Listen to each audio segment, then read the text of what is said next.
State police, when they met with the governor last Friday, said they didn't know where the calls were coming from or who was responsible.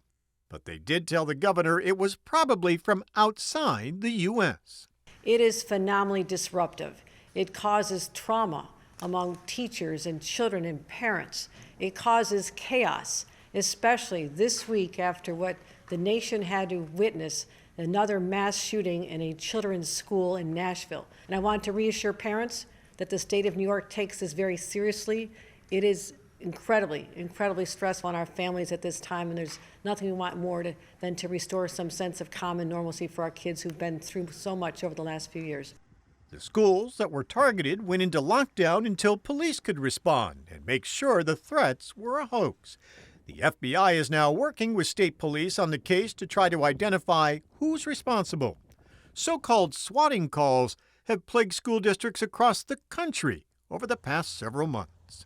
During her stop in Plattsburgh this week, Congresswoman Elise Stefanik also talked about the rash of calls and threats that have forced schools into lockdown in recent weeks. The calls to the schools locally, those need to be prosecuted to the fullest extent of the law.